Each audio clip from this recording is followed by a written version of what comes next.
Hello my dear student and my friends. आज फिर से अपन अपनी ऑनलाइन क्लास में चैप्टर नंबर फर्स्ट को आगे स्टडी करने जा रहे हैं, जिसमें अपने थोड़ा सा पढ़ लिया था कल।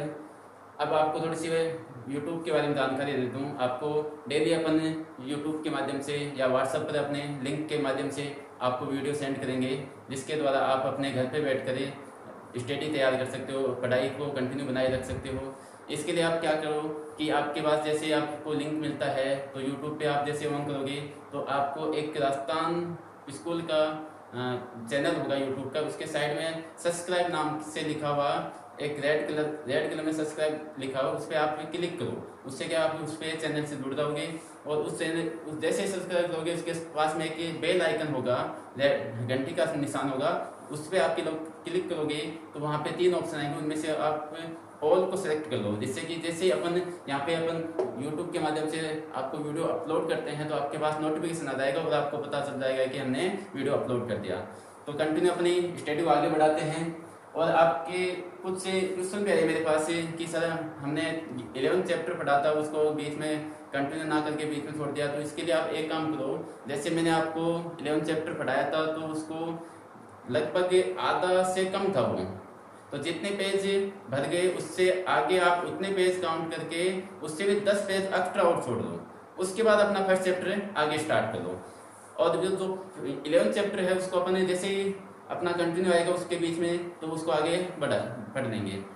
और आपके लिए आपकी सुविधा के लिए मैं एक काम और कर रहा हूँ, जैसे मैं आपको पढ़ाता हूँ वैसे वैसे अपने रफ नोटबुक में उसके नोट्स बनाओ और वैसे वैसे आप उसको पढ़ते हुए चलो, क्योंकि जैसे मैं आपको बोलूँगा वैसे वैसे आप लिखोगे तो बातें याद रहेंगी।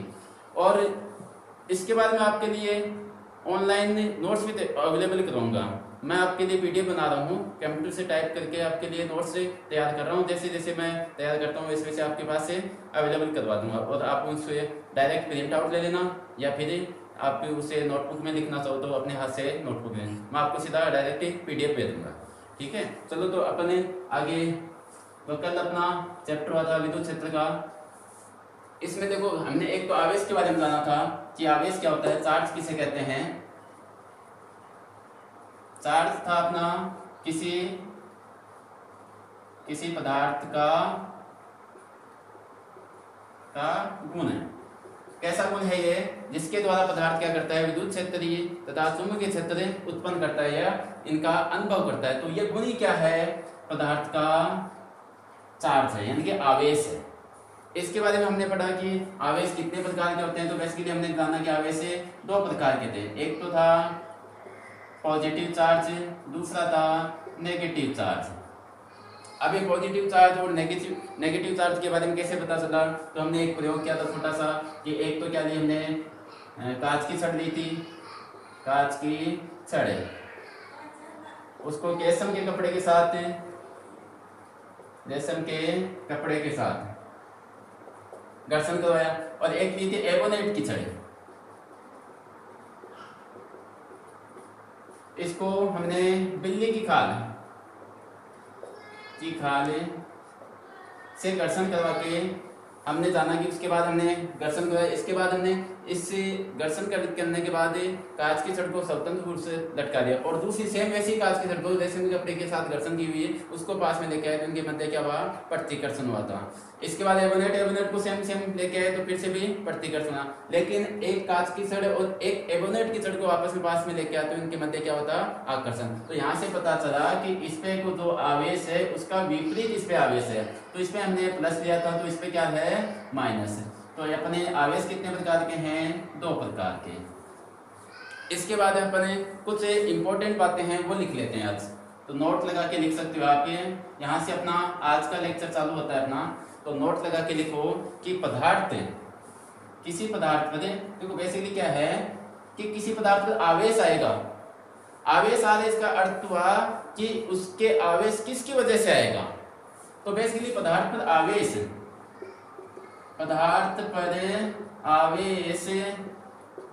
के लिए कौन उत्तरदायी होता है। तो हमने कल पढ़ा था कि किसी परमाणु का बाह्यतम कक्षा से ए इलेक्ट्रॉन निकल के जाता है तो वहां पे धनावेश आ जाता है और वो इलेक्ट्रॉन को ग्रहण करता है तो उसमें क्या आ जाता है, ऋणावेश आ जाता है। तो पदार्थ पर आवेश के लिए के लिए इलेक्ट्रॉन उत्तरदायी होते हैं। कौन उत्तरदायी होंगे? केवल इलेक्ट्रॉन। प्रोटॉन कभी भी आवेश के लिए उत्तरदायी नहीं है, क्योंकि प्रोटॉन कहाँ पाया जाता है? प्रोटॉन परमाणु की नाभिक में पाया जाता है, और परमाणु की नाभिक से कभी भी प्रोटॉन या न्यूट्रॉन का उत्सर्जन नहीं होता है। क्यों? क्योंकि नाभिक में क्या है? सबसे प्रबल बल है, तो वहां से प्रोटॉन न्यूट्रॉन बाहर कभी भी नहीं निकल सकते।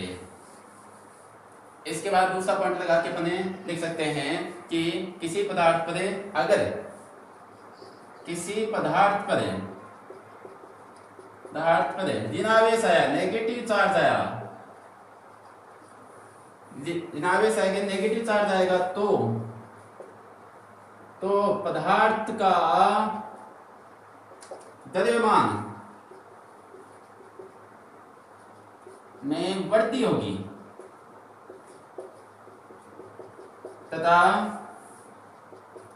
पॉजिटिव चार्ज आएगा तो पदार्थ के द्रव्यमान में कमी होगी। देखो ये बहुत ही इंपॉर्टेंट बात है कि किसी पदार्थ पर नेगेटिव चार्ज आएगा तो द्रव्यमान में क्या होगी? वृद्धि। पॉजिटिव चार्ज आएगा तो द्रव्यमान में क्या होगी? कमी। देखो कैसे? जैसे ये कोई पदार्थ है, एक दूसरा पदार्थ ये है, ये एक ले लेता हूं, ये बी ले लेता हूं। यहां से क्या हुआ? इलेक्ट्रॉन, यानी कि नेगेटिव चार्ज कब आएगा? जब ये इलेक्ट्रॉन का क्या करेगा? अवशोषण, इलेक्ट्रॉन ग्रहण कर लेगा। और यहाँ पे पॉजिटिव कब आएगा? जब यहाँ से इलेक्ट्रॉन क्या होगा? उत्सर्जन होगा। अब देखो ये इलेक्ट्रॉन ले रहा है, तो इसका अर्थ तो अपन जानते हैं कि इलेक्ट्रॉन में क्या होता है? द्रव्यमान भी कितना? 9.1 × 10⁻31 kg। ये इलेक्ट्रॉन का द्रव्यमान आया। इसका अर्थ तो इलेक्ट्रॉन के साथ साथ उसका द्रव्यमान भी तो आया है, तो द्रव्यमान आया तो इसके द्रव्यमान में क्या हो गई? वृद्धि। अब जितने इलेक्ट्रॉन आएंगे उतने ही इसमें द्रव्यमान में वृद्धि हो जाएगी। जैसे 5 इलेक्ट्रॉन आए तो इसको 5 से मल्टीप्लाई कर लेंगे तो वो द्रव्यमान की वृद्धि होगी। अब यहाँ से इलेक्ट्रॉन का उत्सर्जन हुआ, इलेक्ट्रॉन उत्सर्जन यानी कि यहाँ से द्रव्यमान निकल के गया है। अब द्रव्यमान निकला तो यहाँ पे द्रव्यमान में क्या आ गई? कमी। अब जितने इलेक्ट्रॉन निकल के जाएंगे उतने ही द्रव्यमान में कमी आएगी। जैसे 10 इलेक्ट्रॉन निकल के गए तो द्रव्यमान कितनी कमी आ जाएगी? 10 × 9.1 × 10⁻31 kg, क्योंकि एक इलेक्ट्रॉन का द्रव्यमान ये होता है 9.1 × 10⁻31 kg। ठीक है, तो ये बात अच्छे से समझ में आ गई होगी। इसके बाद देखो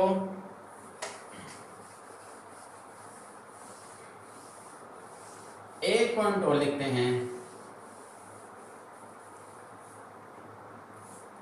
तीसरा पॉइंट लिखते हैं अपने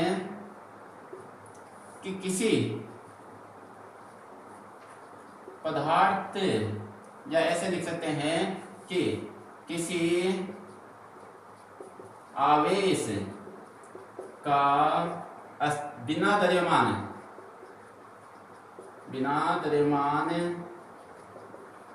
अस्तित्व नहीं है।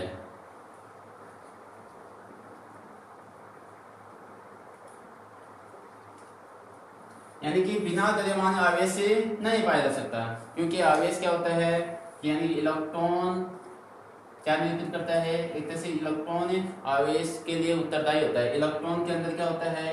द्रव्यमान भी होता है। अब बिना द्रव्यमान यानी कि किसी पदार्थ में पाया जाएगा, पाया जाएगा तो पदार्थ का द्रव्यमान भी स्थित होगा। इसलिए यह आवेश से बिना द्रव्यमान अस्तित्व में नहीं है।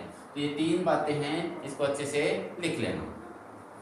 और मैं आपको साथ साथ में नोट्स बना के आपके लिए सेंड कर दूंगा, तो उनको अच्छे से पढ़ते रहना साथ साथ में। और हो सके तो मैं आज ही आपके लिए अपलोड कर दूंगा, तो उनको आप पढ़ना भी। अब देखो अगला पॉइंट, थोड़ी सी देखो कुछ बातें हैं जो है छोटी छोटी बातें, लेकिन बहुत से बच्चे उनको भूल जाते हैं, तो उनको भी थोड़ी सी बातें आप ध्यान में रखना। तो अपने एक बात जानेंगे यहाँ पे द्रव्यमान है कि इलेक्ट्रॉन का द्रव्यमान कितना होता है, प्रोटॉन का कितना होता है, न्यूट्रॉन का कितना होता है, ऐसे इनके आवेश कितने होते हैं। तो एक साइड में आपके यहाँ पे क्रम संख्या लगा दो, यहाँ पे चलो कौन सा इलेक्ट्रॉन ले रहे हैं या पदार्थ लगा दो, या ऐसे लिख सकते हैं कि पदार्थ तो नहीं बोल सकते,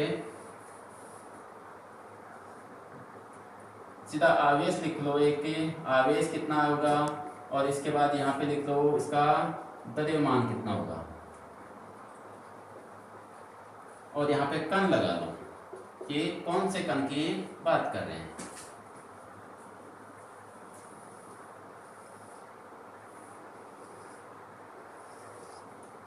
पहला है अपना, पहली बात कर लेते हैं इलेक्ट्रॉन की। इलेक्ट्रॉन का सिंबल होता है E-। तो इलेक्ट्रॉन पे आवेश कितना होता है, देखो इलेक्ट्रॉन पे ऋणात्मक आवेश होता है माइनस, तो -1.6 × 10⁻⁻19 कूलम। और द्रव्यमान कितना होता है, तो 9.109 × 10⁻31 kg, मात्रा का ध्यान रखना। इसके बाद सेकंड ले लेते हैं प्रोटॉन की बात। तो प्रोटॉन पे कौन सा आवेश होता है, प्लस आवेश होता है, इलेक्ट्रॉन के बराबर है, केवल डिफरेंस इतना सा है कि इस पे माइनस होता है, इस पे क्या होता है प्लस। तो यहाँ पे हो जाएगा प्लस 1.6 × 10⁻⁻19 कूलम। इसके बाद इसके द्रव्यमान की बात करें तो इसका द्रव्यमान होता है 1.672 × 10⁻27 kg। फिर थर्ड बात करते हैं न्यूट्रॉन। अब न्यूट्रॉन का आवेश सब जानते हो कितना होता है, उदासीन होता है, 0 होता है, तो इसका आवेश कितना रहेगा 0। द्रव्यमान की बात करें तो न्यूट्रॉन का द्रव्यमान प्रोटॉन के द्रव्यमान के लगभग बराबर, थोड़ा सा ज्यादा होता है। तो कितना होता है 1.674। देखो यहाँ पे 1.672 है, यहाँ पे 1.674 है, × 10⁻⁻27 kg। इसके बाद एक कण की और बात कर लेते हैं, क्योंकि वो बहुत ज्यादा काम में आता है, बहुत सारी न्यूमेरिकल में पूछ लिया जाता है आपसे। तो फिर है एल्फा कण। एल्फा कण का अर्थ क्या है, 2He4, इसको क्या बोलते हैं एल्फा कण। अब देखो एल्फा कण का है हीलियम है, यहाँ पे H का अर्थ है हीलियम, हीलियम परमाणु नहीं, एल्फा कण का हीलियम है नाभिक। इसमें क्या है, केवल नाभिक पाई जाती है। तो देखो यहाँ पे 2, ये तो किसको पता है, प्रोटॉन संख्या। तो प्रोटॉन संख्या कितनी है 2। यहाँ पे क्या है द्रव्यमान संख्या, द्रव्यमान संख्या का अर्थ है प्रोटॉन प्लस न्यूट्रॉन, दोनों की संख्याओं का योग। तो इसमें से न्यूट्रॉन संख्या देखें तो 2 तो प्रोटॉन हो गए, न्यूट्रॉन कितने होंगे 2, तो न्यूट्रॉन कितने हो गए 2, तो 2 2 4। इलेक्ट्रॉन कितने बचे इसके पास, इलेक्ट्रॉन नहीं होते हैं। तो केवल क्या रहती है, बाह्यतम कक्षा में कोई इलेक्ट्रॉन नहीं पाया जाता, तो इसमें क्या आता है केवल ही नाभिक। तो हीलियम परमाणु, हीलियम नाभिक को क्या कहते हैं, एल्फा कण। इसका आवेश की बात करें तो अब देखो आवेश कैसे निकालेंगे, नाभिक है कितना प्रोटॉन है, नाभिक में 2 प्रोटॉन, न्यूट्रॉन तो उदासीन है, तो 2 प्रोटॉन के बराबर इसके आवेश आएगा। तो प्रोटॉन के आवेश कितना है 1 प्लस का 1.6 वाला, तो इसको 2 से मल्टीप्लाई करोगे तो ये हो जाएगा 3.2 × 10⁻⁻19 कूलम। अब द्रव्यमान की बात करें तो देखो यहाँ पे 4 है, ये द्रव्यमान संख्या को निरूपित करता है। तो ये क्या होगा द्रव्यमान, यानी कि 4, किसका गुना 4, प्रोटॉन के 4 गुना। तो 4 × मास ऑफ ए प्रोटॉन। यहाँ तक ये टेबल अच्छे से बना देना, और इससे जो आपके मान लिखे हैं उनको अच्छे से याद कर लेना। इसके आगे अपने साथ साथ में अपनी रफ नोटबुक की और एक पेन और अपनी जो राजस्थान माध्यमिक शिक्षा बोर्ड की बुक है उसको साथ रखो, जिससे क्या होगी आप साथ साथ पढ़ते रहो और चलता रहे, अपने अच्छे से याद होता रहे। अब चलो ये तो छोटी मोटी बेसिक बातें होगी अपनी आवेश की, द्रव्यमान की। अब देखो अब अपन एक तरीका तो हमने पढ़ा था कि आवेश यानी कि किसी वस्तु को आवेशित कैसे किया, घर्षण के द्वारा हमने सीखा था। तो आज यहाँ पे 3-4 तरीके और देखते हैं कि कैसे कैसे अपन किसी वस्तु को आवेशित किया जा सकता है। तो अगला हेडिंग लगा सकते हो आप ये वस्तुओं को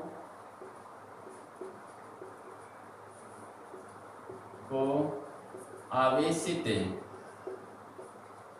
करने की विधियां।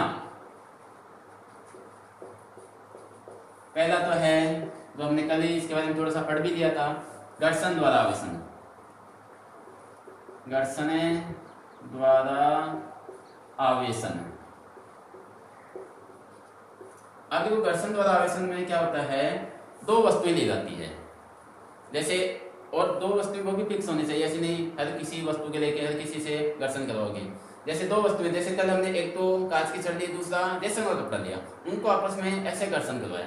तो घर्षण करवाने से क्या होता है कि यहाँ पे क्या होता है, ऊर्जा का स्थानांतरण होता है। जो अपन गतिज ऊर्जा दे रहे हैं उसको वो किस में बदलती है, उष्मा ऊर्जा में। और यहाँ पे उष्मा ऊर्जा उत्पन्न होगी, जिससे क्या होगा, एक पदार्थ के परमाणु उस उष्मा ऊर्जा को अवशोषित करेंगे। अब परमाणु उष्मा ऊर्जा को दे रहा है तो परमाणु की बाह्यतम कक्षा में क्या है, इलेक्ट्रॉन। तो ये इलेक्ट्रॉन क्या होगा, उष्मा ऊर्जा ग्रहण करके यहाँ से उत्सर्जित हो जाएगा और दूसरा पदार्थ उस इलेक्ट्रॉन को अवशोषित कर लेगा। तो एक पे तो क्या हो जाती है, इलेक्ट्रॉन की कमी, दूसरे पे क्या हो जाती है, इलेक्ट्रॉन की वृद्धि। यहाँ पे कमी हुई, यहाँ पे क्या हुई, वृद्धि। कमी को क्या धनात्मक आवेश से निरूपित करते हैं, वृद्धि को किससे, ऋणात्मक आवेश से निरूपित करते हैं। तो इस प्रकार से हम समझ सकते हैं कि घर्षण द्वारा आवेशन किया जा सकता है। तो अपन ऐसे परिभाषा लिख सकते हैं कि जब किन्हीं दो वस्तुओं को आपस में घर्षण करवाया जाता है तो वस्तुओं के मध्य आवेश उत्पन्न हो जाता है। इस प्रक्रिया को घर्षण द्वारा आवेशन कहा जाता है। इसके बाद अपन देखो एक टेबल बना लेते हैं कि कौन से पदार्थ पर धनावेश आएगा, कौन से पदार्थ पर ऋणावेश आएगा। तो एक आप इस साइड तो धनावेश लगा लो और इस साइड ऋणावेश लगा लो। तो देखो कौन कौन से पदार्थ हैं जिसपे धनावेश वाले इस साइड लिखेंगे और ऋणावेश वाले इस साइड लिखेंगे। अब मैंने देखो कल एक तो ली थी कांच की छड़ और कांच की छड़ पे क्या लिया था, क्या कौन सा आवेश आता है, धनात्मक आवेश। तो कांच की छड़ और किसके साथ घर्षण करवाया था, रेशम का कपड़ा। तो कांच की छड़ पे तो क्या आएगा, पॉजिटिव चार्ज, रेशम के कपड़े पे क्या आएगा, नेगेटिव चार्ज। एक पॉइंट तो ये हो गया। दूसरा आपकी बात लेते हैं एबोनेट छड़।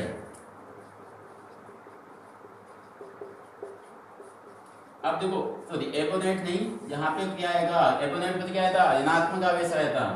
तो यहाँ पे ऋणात्मक के लिए क्या आएगा, ऋणात्मक किसके द्वारा किसके साथ घर्षण करवाया था, बिल्ली की खाल, बिल्ली की खाल। तो बिल्ली की खाल के द्वारा किससे घर्षण करवाएंगे। इसमें देखो दो तीन वस्तुएं आ सकती हैं। एक तो आ सकते हैं एबोनेट छड़ भी हो सकती है, दूसरी प्लास्टिक छड़ भी हो सकती है, प्लास्टिक छड़। अब जब प्लास्टिक की छड़ से बिल्ली की खाल से घर्षण कराओगे तब भी आपके पास बिल्ली की खाल पर प्लस मिलेगा और प्लास्टिक छड़ पर ऋणावेश मिलेगा। इसके बाद अपन ले सकते हैं ऊनी कपड़ा भी। देखो घर पे आपके सबके ऊनी कपड़ा मिल जाएगा, उससे आप आसानी से प्रयोग कर सकते हो। तीसरा ले लो ऊनी कपड़ा। अब ऊनी कपड़ा के साथ कौन कौन से वस्तुओं का घर्षण करवाएं। एक तो हो जाएगी अपना ये एबोनेट छड़ी ले लो, एबोनेट छड़। दूसरा प्लास्टिक छड़ भी आ जाएगी।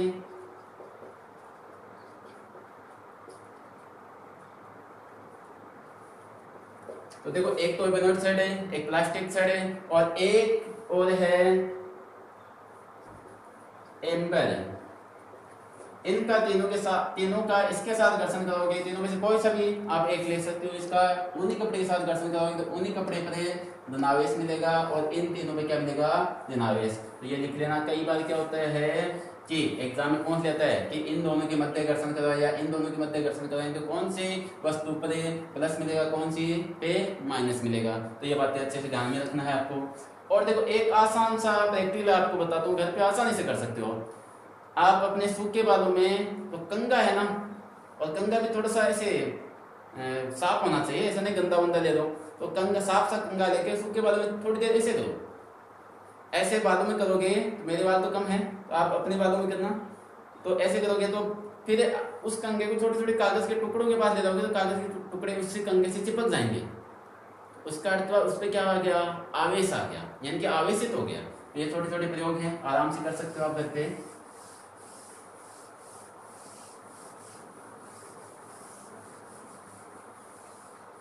तो एक विधि होगी आपकी घर्षण द्वारा आवेशन है। फिर है दूसरी विधि चालन। या स्पर्श द्वारा आवेशन। अब देखो चालन या स्पर्श द्वारा आवेशन कैसे, एक क्या लेंगे अपने, एक कोई पदार्थ यानी कोई वस्तु ली, जैसे ये कोई वस्तु ली, ये क्या है, उदासीन है और ये चालक है, चालक है लेकिन क्या है, उदासीन। इसमें न्यूट्रॉन प्लस प्रोटॉन की संख्या, न्यूट्रॉन तथा प्रोटॉन की संख्या क्या है, समान। दूसरी एक और वस्तु ली, ये चालक स्टैंड है अपने, केवल ये वस्तु है चालक। अब ये क्या है, आवेशित है, मान लो इसके ऊपर क्या है, प्लस आवेश है, ये क्या है, आवेशित है। और कौन सा आवेश है, प्लस आवेश है। अब जब ये दूर दूर थे तो इस पर कोई इफेक्ट नहीं होगा, लेकिन जैसे ही इसको एक दूसरे के पास में लेके आओगे,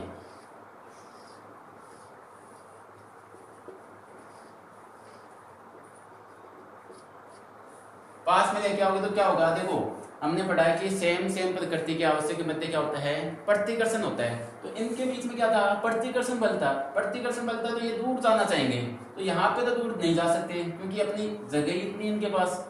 लेकिन जैसे ये पास में, क्योंकि ये भी चालक है, तो ये आवेश इस पर स्थानांतरित हो जाएंगे, तो आधे आवेश तो इस पर जाएंगे और आधे आवेश इस पर आ जाएंगे, तो 50-50 हो जाएगा, यानी आवेश का स्थानांतरण हो जाएगा इस पे।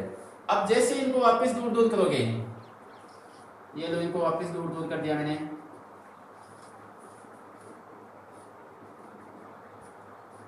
तो क्या होगा, देखो दोनों पे 50-50 हो गया, तो ये 50-50 लेके चले जाएंगे, यानी कि आधे आवेश इस पे आ गए और आधे आवेश इस पे आ गए।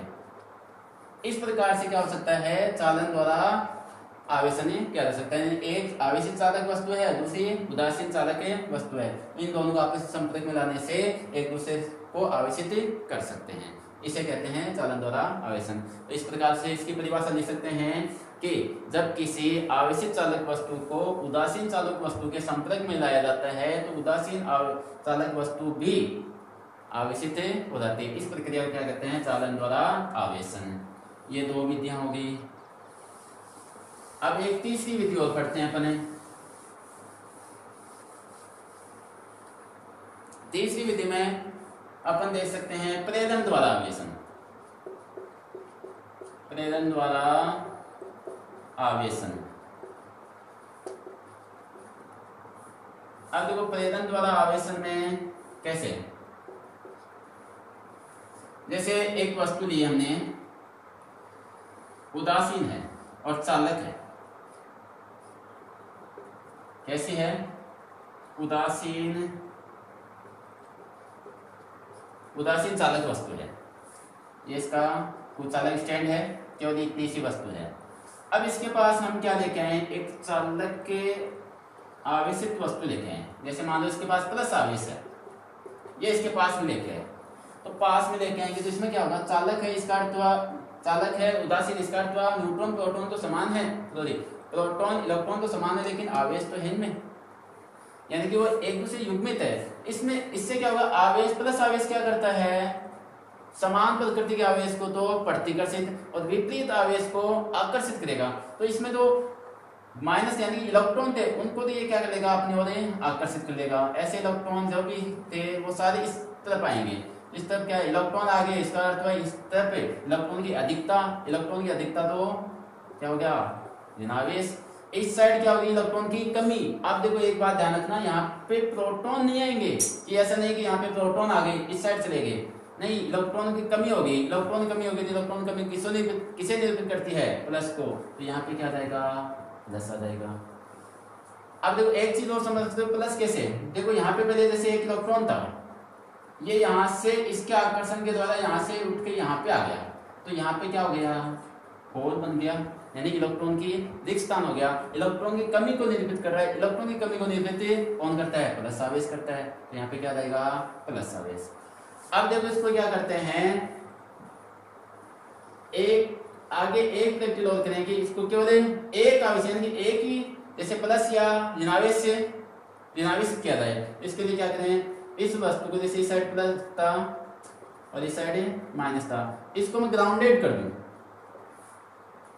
ग्राउंडेड करने का अर्थ है, क्योंकि ग्राउंडेड क्या है, एक अनंत धारिता का संधारित्र। एक तरह से संधारित्र का अर्थ होता है कि वो क्या कर सकता है, आवेश को स्टोर कर सकता है, एकत्रित कर सकता है। तो ये क्या कर लेगा, प्लस आवेश को अपनी ओर आकर्षित कर लेगा। तो यहाँ से प्लस चला गया, तो इसके पास केवल क्या बचेगा, केवल क्या बचेगा, ऋण आवेश बचेगा इसमें। ठीक है, इस प्रकार से प्रेरण द्वारा आवेशित किया जा सकता है। इसकी परिभाषा क्या हो जाएगी, प्रेरण द्वारा नहीं, जब किसी उदासीन चालक वस्तु के पास उदासीन चालक वस्तु के पास किसी आवेशित वस्तु को लाया जाता है, तो प्रेरण द्वारा वह उदासीन वस्तु भी क्या हो जाती है, आवेशित हो जाती है। इस प्रक्रिया को क्या कहते हैं, प्रेरण द्वारा आवेशन कहते हैं। तो आप इन चीजों को अच्छे से, मैं नोट्स बनाऊंगा, उसमें अच्छे से मैंने डायग्राम बना रखे हैं, पूरा लिख रखा है, तो वहां से पूरे अच्छे से तैयार करना। इसके बाद अपने आगे चलते हैं। और देखो, अपन ज़्यादा लंबा वीडियो नहीं बना सकते, क्योंकि ज़्यादा लंबा वीडियो हो जाएगा तो उसमें आपको भी ज़्यादा देर तक पढ़ने में दिक्कत आएगी। तो अपने लगभग 20 या 25 मिनट के आसपास का वीडियो रखेंगे। अब देखो, अगला टॉपिक है आवेश का मात्रक। यह टॉपिक और पढ़ लेते हैं अपने। आवेश की विधियां होगी, आवेश का मात्रक, यूनिट ऑफ चार्ज। आवेश का मात्रक। अब देखो, आवेश का एसआई मात्रक की बात करें। एसआई मात्रक तो क्या होता है आवेश का, कूलाम। अब कोई ये बोले कि सर ये कूलाम ही क्यों, ये भी क्वेश्चन आना चाहिए दिमाग में, सर कूलाम ही क्यों? क्योंकि आवेश के बारे में जो मात्रक देने वाला साइंटिस्ट या आवेश के बारे में बताने वाला, अच्छे से समझाने वाला कौन था, कूलाम। तो अपने नाम से उसने क्या दे दिया, आवेश का मात्रक दे दिया। एक दूसरा मात्रक हो होता है ऐसा मात्रक जिसको एम्पियर इनटू सेकंड। अब देखिए एम्पियर इनटू सेकंड कैसे, तो आवेश को डिफाइन करने के लिए अपन ये पढ़ते हैं कि धारा किसे कहते हैं, धारा होती है आवेश प्रवाह की दर, यानी कि धारा आई बराबर है आवेश प्रवाह के दर, कि प्रत्येक काम समय कितना आवेश प्रवाह है, उसे क्या कहते हैं, धारा। तो Q अपॉन T। तो यहाँ से देखो Q बराबर कितना हो गया, I इंटू टी। तो I क्या है, धारा का मात्रक है एम्पियर, T क्या है, समय का मात्रक है सेकंड। तो मात्रक क्या हो जाएगा, एम्पियर इंटू सेकंड। अब देखो एक अन्य मात्रक सीजीएस मात्रक और देख लेते हैं इसका। सीजीएस 3 पद्धतियां होती है, एमकेएस, सीजीएस और एपीएस। तो इसमें एक सीजीएस मात्रक क्या होता है इसका, स्टेट कूलाम।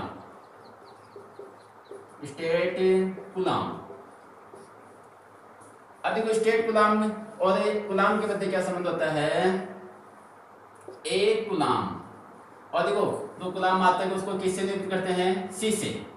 तो सी को अर्थ हो गया कि एक कूलाम बराबर होता है 3 × 10⁹ स्टेट कूलाम।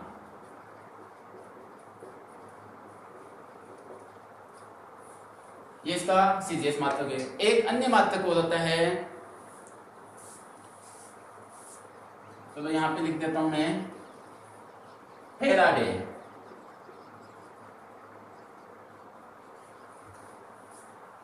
अब देखिए आवेश का सबसे बड़ा मात्रक होता है फेराडे। आवेश का ये सबसे बड़ा मात्रक होता है फेराडे। और देखो एक चीज और समझना, एक फेराड भी होता है, फेराड शब्द भी होता है, फेराड। इनमें दोनों में कंफ्यूजन आता है। यह आवेश का मात्रक है, ये किसी पदार्थ की धारिता का मात्रक है, जो अपन चैप्टर नंबर 4 में पढ़ेंगे आवेश संधारित्र। तो वहां पे धारिता का मात्रक है ये तो है धारिता का, ये है आवेश का।